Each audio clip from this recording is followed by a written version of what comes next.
चला तर मग मंडळी, आज मस्त असा स्पेशल गोड पदार्थ बनवायचा आहे. लवकरच मार्गशीर्ष महिना चालू होईल, महालक्ष्मी देवीचे उपवास असतात आणि त्याचबरोबर दत्त जयंतीनिमित्त काहीतरी गोडाचं व्हायलाच हवं. उपवास सोडण्यासाठी किंवा प्रसादासाठी आपण काहीतरी गोडधोड करतोच ना. त्यासाठी अगदीच पारंपरिक पद्धतीने गोडाचा शिरा कसा करायचा तो मी दाखवणार आहे.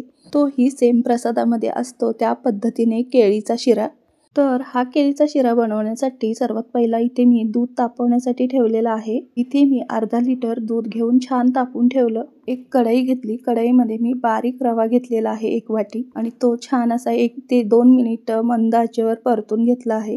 जेवढा रवा तुम्ही छान परतून घ्याल ना, तेवढाच आपला शिरा मस्त मऊसूद आणि मोकळा होणार आहे. त्यासाठी शिरा करताना आपला पहिला रवा आपण छान व्यवस्थित परतून घ्यायचा, म्हणजेच भाजून घ्यायचा. खरपूस असा रवा 1 ते 2 मिनिटं मंद आचेवर मी भाजून घेतला आणि रवा आता मी बाजूला एका प्लेटमध्ये काढून ठेवला आणि त्याच कढईमध्ये मी इथे 1 वाटी जेवढा रवा घेतला होता त्याच वाटीने 1 वाटी तूप घेतलेला आहे. तूप मी इथे अंदाजानुसार घातलं आहे.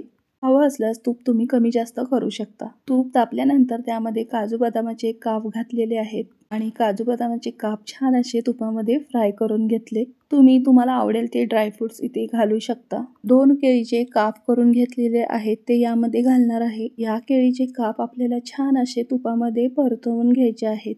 सेम याच पद्धतीने प्रसादाचा शिरा म्हणजे सत्यनारायणाचा प्रसादाचा शिरा बनवला जातो.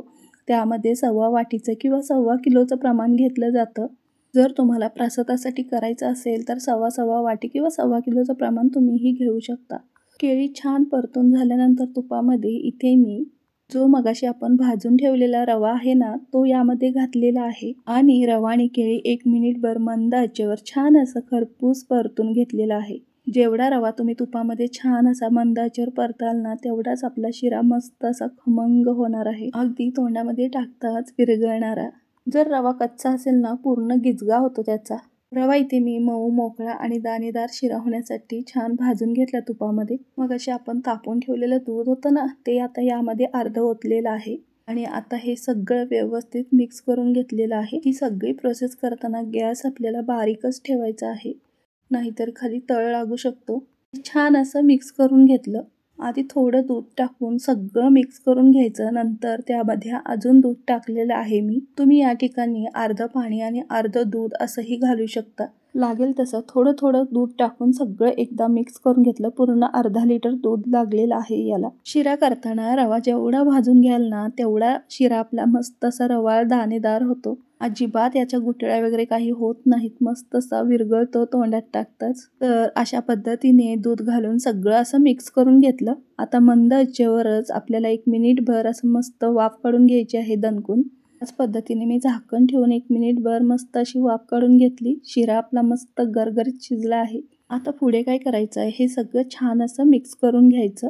त्यानंतर यामध्ये मी ज्या वाटीने रवा आणि तूप घेतलं त्याच वाटीने इथे 1 वाटी साखर घेणार आहे आणि यामध्ये टाकणार आहे. तुम्ही तुमच्या आवडीप्रमाणे, तुम्हाला गोड ज्या प्रमाणात आवडतं त्याप्रमाणे इथे साखर वापरू शकता.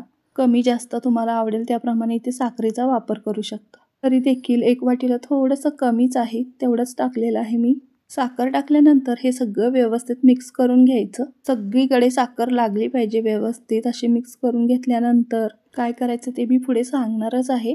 तर मला तुम्हाला असं विचारायचं आहे की तुम्हीही मार्गशीर्ष महिन्यातले महालक्ष्मी आईचे गुरुवार करता का? तर त्या गुरुवारचे देवीचे उपवास तर असतातच. उपवास सोडण्याच्या ताटामध्ये किंवा प्रसादासाठी सेम तुम्ही या पद्धतीने शिरा करू शकता. तुम्ही शिरा कसा बनवता ते नक्की मला कमेंट करून सांगा. घरी कोणताही कार्यक्रम असला, काही गोडाचं करायचं असेल तर या पद्धतीने शिरा तुम्ही अगदी 15 मिनिटात बनवू शकता किंवा नाश्त्यासाठीही बनवू शकता. तर मंडळी, कोणत्याही गोड पदार्थामध्ये थोडं जरी मीठ टाकलं तर त्या पदार्थाची चव आणखीनच जास्त वाढते.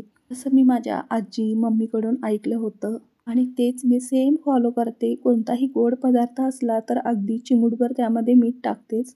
त्याचप्रमाणे इथे मी 1 चिमूटभर म्हणजे पाव चमचा मीठ टाकलेलं आहे. साखर छान विरघळली, मीठ टाकलं आणि मस्त मिक्स करून घेतल्यानंतर 1 मिनिटभर छान अशी वाफ काढून घेतली परत एकदा. मस्त गोडाचा आपला केळीचा शिरा तयार आहे. म्हणजेच प्रसादाचा शिरा आपला तयार आहे. तुम्हीही या पद्धतीने माझ्या नक्की बनवून पहा. खूप म्हणजे खूप छान लागतो. मुलेही आवडीने खातील. घरी कोणी पाहुणे आले तर त्यांच्यासाठीही बनवू शकता. तर मंडळी, आजची ही गोड रेसिपी तुम्हाला कशी वाटली ते नक्की कमेंट करून सांगा. रेसिपीला लाईक करा. मार्गशीर्ष महिन्यात नक्की एकदा करून पहा. चला तर मग भेटूया पुढच्या रेसिपीमध्ये. आत्तासाठी बाय. धन्यवाद.